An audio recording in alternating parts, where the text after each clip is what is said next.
Hello, it's Scott Manley here, and this is episode 18 of the Reusable Space Program. Now, Kerbal Space Program 0.19 has been released. However, I had previously done this on version 0.18, so I'm going to bring it to you, and then we're going to talk about what we're going to do next with things. So yeah, we are still building our base on the surface of the moon. That means lots of delicate maneuvering up in lunar orbit as we collect ourselves onto this spacecraft. Now you see what I'm doing is heading towards the back, or the last car. There are 5 cars on this space train, and this one is the Kerbin mining rig. This is important. This is the one that's going to be the nerve center of the whole operation. Obviously, with these modular bases, we need everything for the thing to work, but the real reason we're here is to mine Kerbin. Otherwise, bases really don't have that much point except in space. I mean, seriously. Moon bases are just an exercise in showing off what you can build. But yeah, this is what I have, this is what I built, and so I'm heading down to the surface and, of course, once again admiring the moon from the interior of this cockpit. The B9 aerospace cockpit, I love it so much, and I keep talking about it, and really, it's sounding terrible, like some sort of man crush. I don't really know. Cockpitophilia? No, never mind. Anyway, yeah, so we're bringing this down. We still, at this point, I hadn't figured out what was wrong with Mechanical Jeb. So again, it's still, I don't have access to Translatron, and I don't have access to the landing autopilot. It just is absolutely convinced I cannot land this thing. Ultimately, I'll figure this out, as you'll see later in the video. But yeah, I'm just going to bring this down. You see I'm coming in a much steeper trajectory. I asked Mechanical Jeb to use the landing autopilot to do the deorbit burn, and it kind of started and then said, nah, I don't actually need to do that anymore. So it dropped me basically, at a rather steep angle. I prefer to do the one where you come in really low and then kill your lateral velocity, but that's just what's going to happen here. So yeah, as I said, I started recording this before version 0.19, and at the moment I'm trying to figure out which of the mods that I've used are going to be compatible, which of them will need replaced, whether there's something that I specifically need to remove from the save file, whether I can even copy the save file over. There is some question about save file compatibility. I mean, one obvious thing is the rovers that I've used, specifically the DEMV, obviously they have just added official wheel support, so there's a question of how that's going to work and whether I'm going to need to update it or port it and whether that data will last. But anyway, yeah, we're bringing this down. Again, you see that I'm just using the smart ASS to help me kind of control things, but other than that, I'm pretty much flying it manually. Now we want to stick it inside the square of our perimeter, and we want to try and get it lined up with the power unit, because we're going to have to dock these two things together on the surface, obviously. Coming down 3.8 kilometers out, coming at some alarming speed here. Altitude is about 1.7 kilometers, and we're moving down. We're doing all this landing at night, which is why it's a shame that the lights didn't quite work as well as I'd expect. It seems that the east and the west ones have very large areas covered, whereas the north and the south ones have tiny, well-defined spotlights underneath them. I'm not sure what's going on there. No doubt it's another fascinating bug in Unity, but that doesn't matter. Okay, so we've got it down, but we have to kind of move it over somewhere where we can actually use it. So the idea is we're going to rotate it 90 degrees, and meanwhile I'm gaining altitude because it's very hard to adjust my position and altitude simultaneously due to me, well, just being a mediocre pilot when it comes down to things. Sure, I can do the mathematics, but actually flying and landing, those are complicated and hard and not really that fun. But there we go, just hovering over. I've set the surface now to 90 degrees, killed almost all my lateral velocity, and that's it set down. So yeah, now we are going to undock, head back into orbit, rendezvous with the station, get up some more fuel, head out to the space train, pick up more, another module, and then, well, we're going to come back down here, and we'll leave that as an exercise to the imagination of the viewer. Instead, we're actually going to show the docking procedure. Now, I have 2 sets of wheels on this. I couldn't bound these to action groups. The legs are 2 and the wheels are 1. And the idea is we kind of cruise these things up to each other using RCS, and we need them to be at the same height to actually dock. Now, the wheels are slightly shorter than the legs, so as we're moving in, we basically get in, and then it won't dock, although it feels the attraction, but it can't overcome the gravity of the moon. So, of course, I lift this thing up, and the legs hold it in place too much. So what we have to do is put them both down on wheels at the same time. Now, the problem is, while they're on wheels, they want to drift around a little, and that means it becomes something of a race against time. This is me trying to figure out how to dock these things. And just, so you get an idea. It's very important that you put all your legs and everything at exactly the same height. So there we are. Now we're going to chase each other, dock these things up. Come here, come back.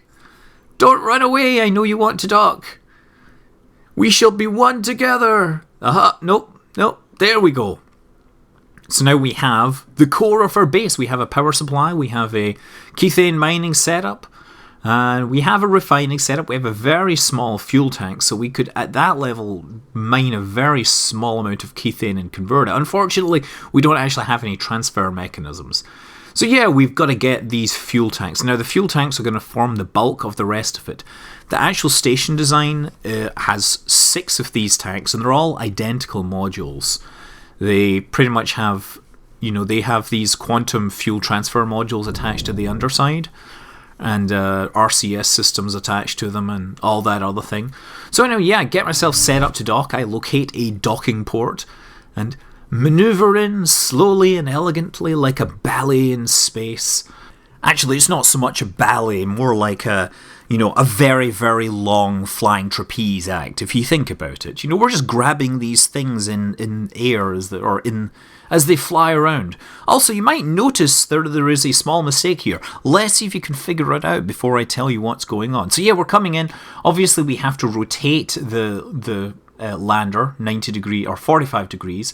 It's very important so that we can actually see where we're going, or rather so that the nuclear engines don't interact with these things. So we undock, fly away, and then I realised that I picked up the wrong docking port. There are docking ports on the side, and instead of the one on the top. So I have to undock this thing and very carefully manoeuvre around the whole object, get myself attached to the top instead, and then we can actually head down to the surface. And of course, this is just yet another exercise in docking.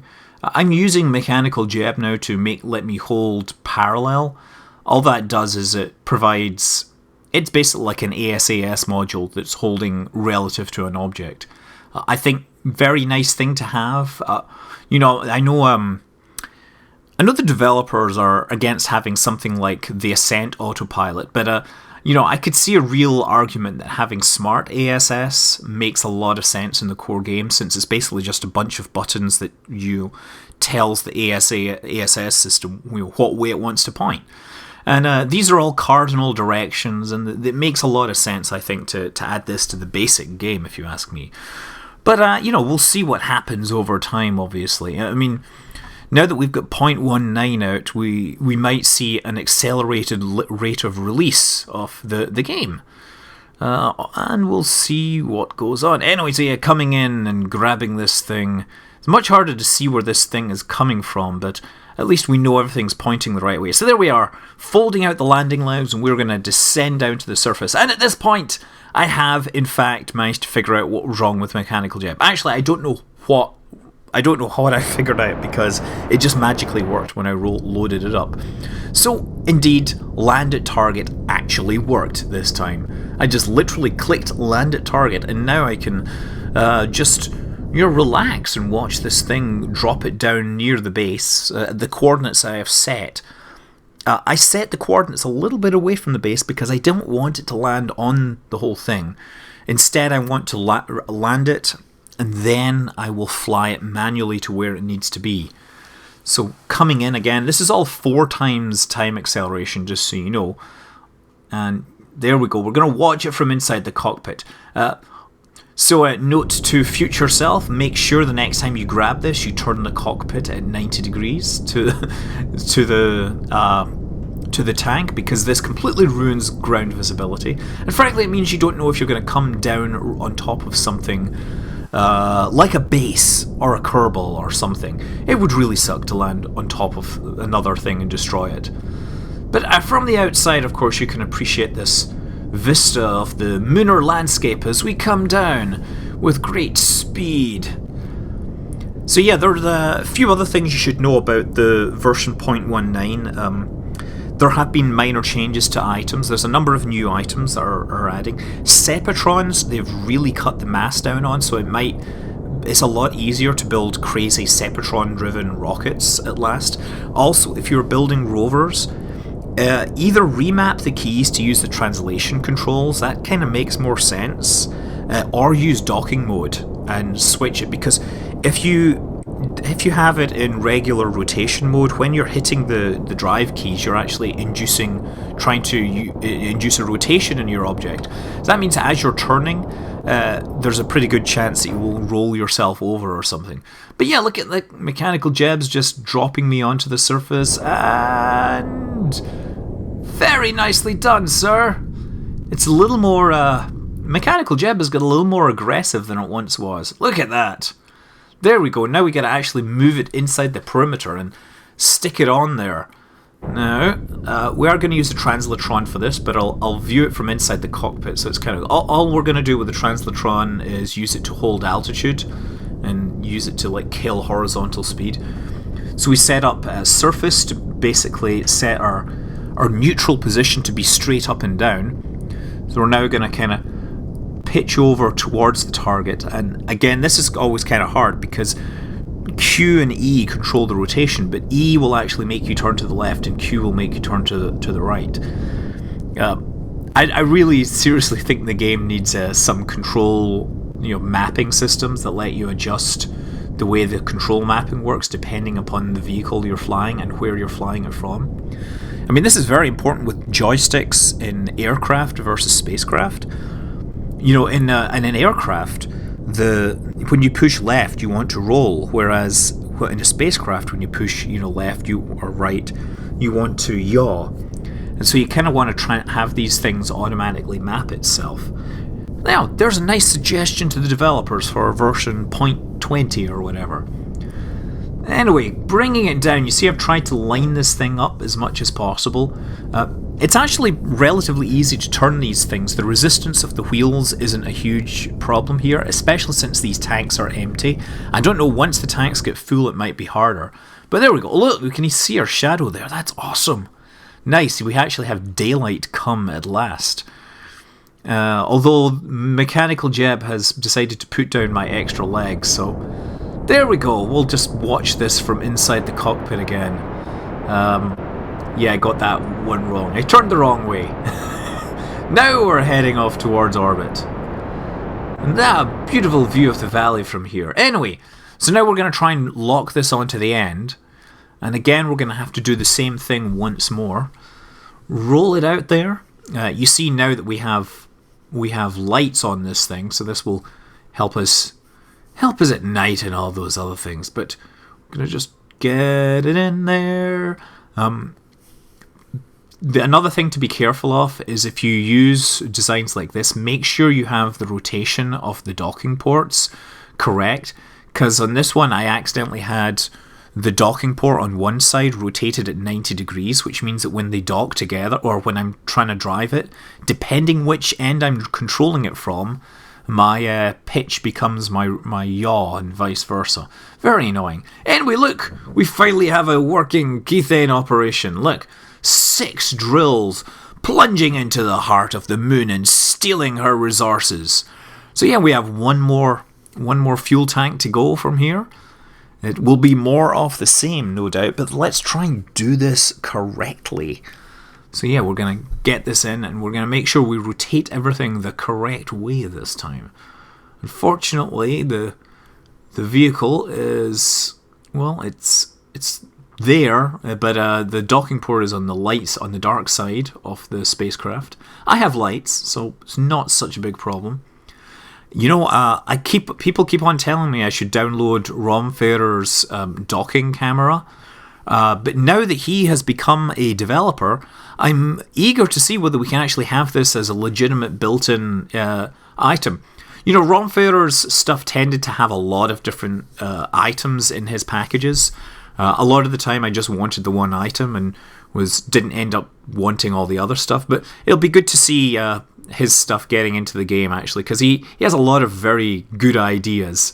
So yes, now we're going to be doing some landing here, aren't we? And you see that RCS is firing on this thing. Why? I should have probably turned that off. It's burning. Anyway, yeah, we're heading down towards the surface. And oh yeah, so yeah, you see I made a point of rotating the cockpit so that it's at 90 degrees now, so I can actually have a clear view of the ground should I want to actually fly this thing in manually. Not the easiest thing to do. It is a lot of mass. Also, when you're building these things, you absolutely have to get these docking ports exactly on the top. There is a bit of balance control here. If you find that if it was rotating one way or another, you can transfer RCS fuel, you know, between the spacecraft and the tanks, but that is not an ideal situation, let's say. It'd be nice to be able to auto balance these things a little better. Anyway, yes, coming in full throttle as we come for a landing on this grand landscape on the lip of this canyon.